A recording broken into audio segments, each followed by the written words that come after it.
Bonjour à tous, j'espère que vous allez excellemment bien ce matin, ce dimanche matin. On présente l'étape numéro 2, analyse du parcours, bien entendu les favoris, la stratégie de course, la météo également prévue pour cette étape. Alors vous voyez, j'ai pas changé de chemise, donc ça veut dire que je fais cette vidéo juste après la présentation de l'étape 1 et je ferai également la présentation de l'étape 3. Je fais les 3 premières étapes d'affilée.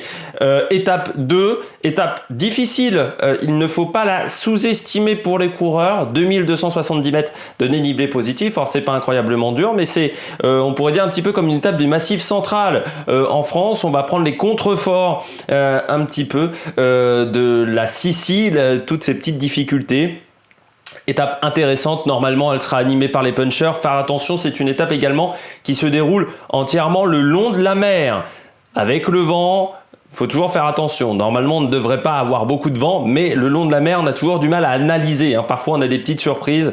Par exemple, l'étape de Nice, il y avait énormément de vent le long de la mer. Donc là, ça pourrait être également le cas. Donc toujours faire attention. Étape animée pour les coureurs offensifs, pour les punchers.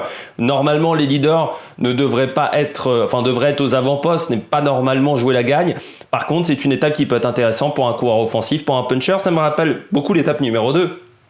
Du dernier Tour de France, avec, vous vous souvenez, cette étape de Marc Hirschi, avec également Alaphilippe qui avait gagné cette étape. Là, on a quand même une arrivée au sommet, mais c'est une côte simplement de 4e catégorie, donc ça devrait se jouer entre des coureurs costauds, mais pas forcément avec les coureurs qui gagneront le Tour d'Italie. Faire attention quand même aux chutes. Le début d'étape sera, selon les organisateurs, sur des routes assez étroites, donc faire attention de ne pas tomber en début de Tour d'Italie pour les leaders ou pour les sprinters. Ça serait quand même dommageable un petit peu endommager la suite de sa course. Et puis surtout les équipiers également, faire attention, ça serait également dommageable de se retrouver, qu'une équipe se retrouve en sous-nombre à cause d'une chute où un coureur serait tombé, mais forcément ça devrait arriver avec 176 coureurs au départ. Profil. La dernière partie de journée, elle se déroulera sur des routes assez larges normalement, avec peu de traversées de ville. C'est également hyper important en Italie parce que les traversées de ville, c'est souvent très technique, même les traversées de village, donc il faut toujours faire attention quand on se retrouve dans cette situation-là. Également, attention, dernière ligne droite, 250 mètres simplement, donc il faudra être très très bien placé dans le final en cas de sprint, même si je pense que ça sera un peu compliqué, même pour des Michael Matthews, même pour des Peter Sagan, peut-être un peu trop de pourcentage. On passe tout de suite du côté du profil. Le profil de cette étape numéro 2, on part d'Alcamo pour arriver à Agrigento. Agrigento qui avait déjà eu des étapes. La dernière, c'était en 2008. Un certain Ricardo Rico s'était imposé. Et ce qu'on peut également souligner, c'est que sur cette étape-là, il n'y avait que des leaders. Dans le final, vous aviez des Joaquim Rodriguez et Vincenzo Nibali qui avaient perdu 6-7 secondes ce jour-là. Donc ce début de Tour d'Italie qui ressemble en fait énormément au Tour d'Italie 2008, c'est pour ça que je vous en parle, parce que c'était à peu près le même début de parcours sur les 2 premières étapes. Étape qui fera simplement 150 km, normalement on ne devait pas aller à Agrigento sur ce Tour d'Italie, on devait partir de la Hongrie, mais avec le coronavirus, ça a un petit peu changé les plans de l'organisateur. Début de journée assez vallonné avec une côte à Calatafimi, 3 km 2 à 4,7 de moyenne, du côté de Vita également, 3 km 2 à 4,8 de moyenne. Première difficulté répertoriée par les organisateurs, c'est une côte de 4e catégorie du côté de Santa Nifat, 4 km 3 à 4,1 de moyenne, côte de 4e catégorie, je vous la montre tout de suite.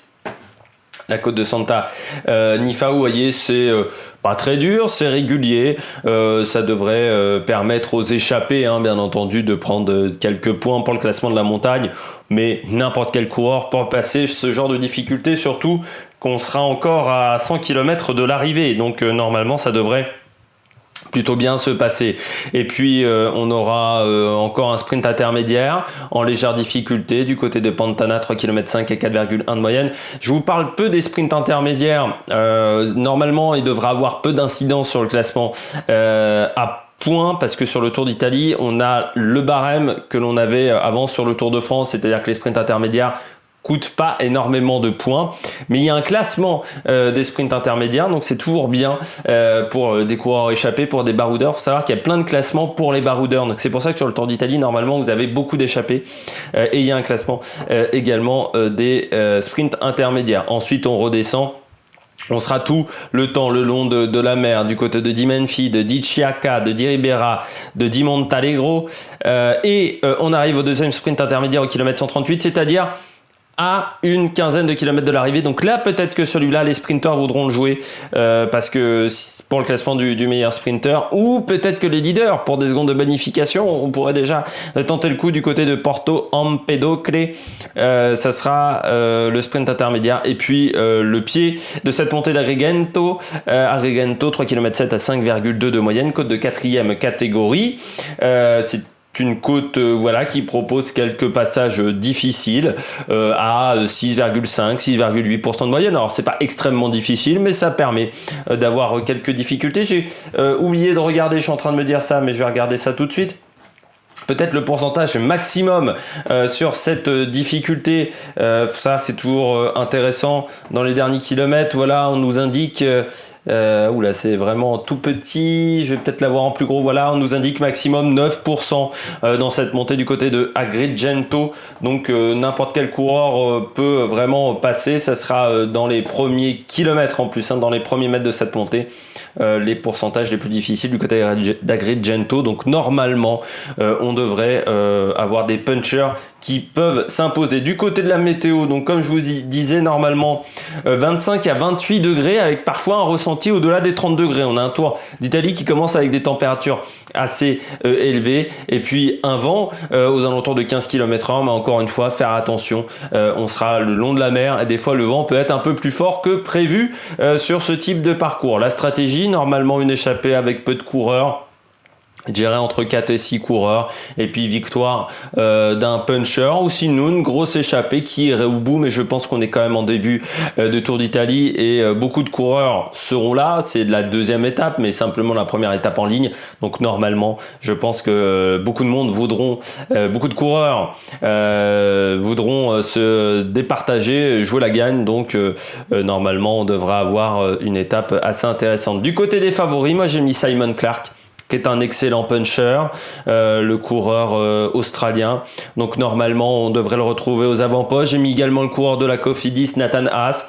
Je pense qu'on peut miser sur lui. Il est excellent en tant que puncher. Et là, il aura les coups des franges parce que ça m'étonnerait que Viviani tente de jouer la gagne du côté d'Agrigento. Et pourquoi pas Vincenzo Nibali qui aurait perdu un petit peu de temps lors du contre-la-montre de la veille, qui voudrait reprendre un petit peu de secondes de bonification sur cette étape-là. C'est quand même le meilleur puncher, puncher chez les grimpeurs, on va dire, même si c'est un peu moins le cas aujourd'hui qu'il y a 3-4 ans du côté de Nibali. Il a un petit peu moins cette force-là sur ce type de parcours. J'espère que vous avez aimé cette vidéo. Si vous avez aimé cette vidéo, n'hésitez pas à mettre un pouce bleu. N'hésitez pas également à vous abonner à la chaîne, à mettre la petite cloche pour recevoir les notifications pour chaque vidéo. Et puis surtout, n'hésitez pas dans les commentaires à réagir et puis à mettre vos favoris pour cette étape numéro 2. Allez, ciao ciao sur l'Amérique Production.